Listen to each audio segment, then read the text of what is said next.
Hi, so let's get straight into it. So this video was brought about by my mother, my supportive mother, shout out to her, who was like, Stephanie, based on my last video, which I spoke about the African film industry and Hollywood and where we can kind of get to where we're going, she said it would be good for me to do this kind of video where I speak about something to do with Black history, but also I thought, why not speak about some of the key figures that I feel like not really spoken about, but should be spoken about more. So I was like, let me circulate that in the Black history pot. You know what I'm saying? Because I know a lot of the history out there right now, as soon as we think about Black history, we go back to, obviously, again, slavery. But then we also go back to people who were like at the forefront of, civil rights, making movements for their country, for their people, nation. And I think more so you hear a lot about maybe like Martin Luther King, Malcolm X, Madam C.J. Walker. You hear about a lot of people who made significant moves, whether it's business, whether it was for civil rights, whether it was for human rights, etc. They were significant players because of what they did. So I'm now going to speak about some of the people in history who are not spoken about as much outside of maybe Africa or Ghana, etc. So yeah, I thought let me just share some of these people because I feel like they are also very key people, and it will be good to know more information. And knowledge is power, guys. Knowledge is power. So why not let me share some of the knowledge I have. So yeah, here it goes. It's going to be very brief, by the way. I'm probably going to mention 2-3 people because actually I'm about to do a workout, so got my workout gear on, about to, okay, let me relax. Anyway, so first person. So the person that I'm going to mention is Kwame Nkrumah. Dr. Kwame Nkrumah. Let me be clear, okay?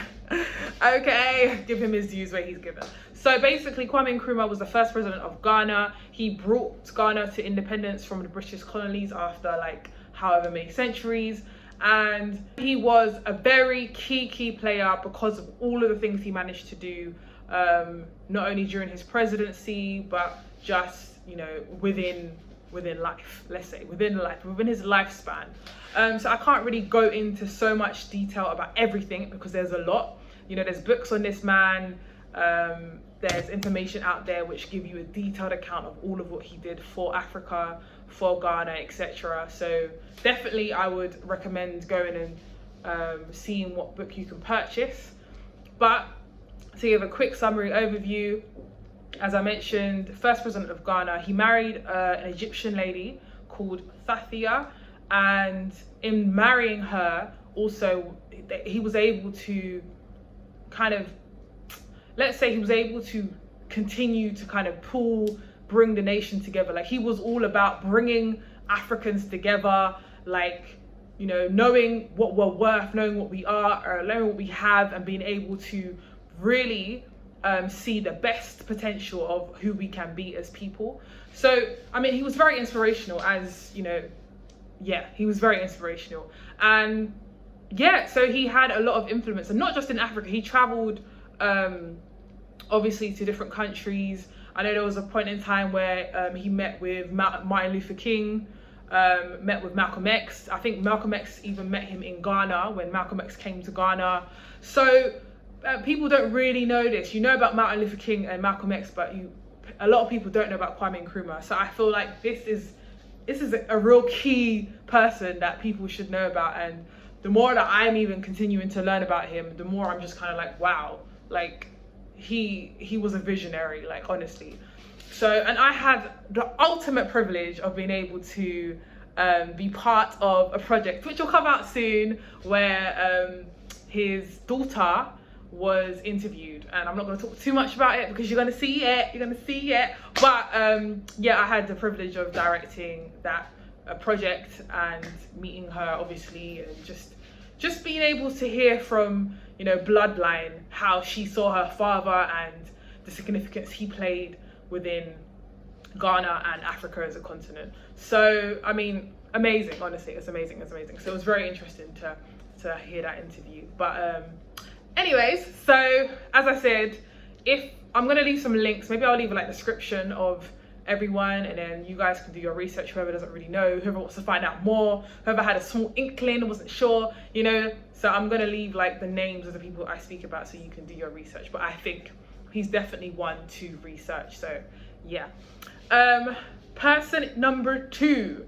So I'm going to go even further back in history, and I'm going to talk about a lady called Santoia. She was one of the warriors in the Ashanti Kingdom, Ejisu Empire to be specific, and she basically was part of the group of people who she led to fight off the British colony when they were actually trying to colonize Ghana. So big player here. So let me just break it down for you, for those of you that don't know. So so Kumasi is within Ghana. Kumasi is a huge, you know, place 6 hours away from where I currently am. I'm in Accra. Kumasi is like further out there, but Kumasi is a huge city in Ghana. And so back in the day, Kumasi, basically the Ashanti Empire was the empire that ruled over the whole of Ghana. So at one point in time, the Ashantis, who are a tribe of people called the Ashantis, they ruled the whole of Ghana. So they were in charge, essentially, like, you know, everything in terms of, you know how we have, you know, Congress, you know, America, or Parliament, like everything resided within Kumasi, basically. So the main people that you needed to contact, if they resided within Kumasi, and there's obviously different tribes within Kumasi. You know, I can go on, but point being, so she, between the 18th and 19th century, was the Queen Mother, who we called the Ashanti Hini, and she was basically the person who essentially led this revolt, because at the time, you know, when the British tried to come in and, you know, do what the British try and do, they were trying to basically say that we, or the Ashanti people, they owed a lot of money to the British government. Like, I'm not going to go too much into detail again, because it is a whole chapter, no, it's a whole novel, let's say that. But they owed money, and so when the British came in, they came in trying to basically say, okay, within the negotiations, they want to be able to have control of this, that, and the other. You know what I'm saying? So they wanted to be able to have control of things because of the money that was owed. And within that period of time, the British were basically bullies. Honestly, they were bullies, because they captured the king, and basically was saying that, look, you're not going to get him back, you're going to get whoever, like, we want to have ownership of essentially the Ashanti Kingdom. They wanted ownership, basically. They wanted to impose themselves where nobody wanted them. So she was part of, obviously, the whole revolt, where they were like, we're not having this. You know what I'm saying? She was like, we're not having this. You know, she was in charge. She became in charge. She led this whole revolt, and the British were trying to take a specific item away, and they did not succeed. This item is called the golden stool. So that's what they really wanted as well as ownership. They wanted to take away the stool, and they wanted control, but they were trying to be, you know, like, they're trying to be bullies about it, basically trying to be like, this is what we want, we just want to this, and then all of a sudden, because there was this revolt, they were like, no, and then that's how the whole thing began. So she succeeded. Obviously, they never got a hold of it. There's a lot of things in the British Museum right now that have been taken, artifacts that have been taken from Africa, and they're just sitting in the British Museum for whatever reason, like they own it. So there's a lot of things now there, and that's where the golden stool would have ended up. The golden stool would have ended up in a British Museum, basically, like, till this day. But this is a very important artifact within the Ashanti Kingdom, but also with just generally overall, until this day, honestly, because it was like the spirit of the kingdom, of the people. So yeah, I think safe to say that, you know, she led this revolt, that they won that battle, but obviously the overall war, unfortunately, was lost, because obviously the British did end up colonizing Ghana, and obviously several other African countries.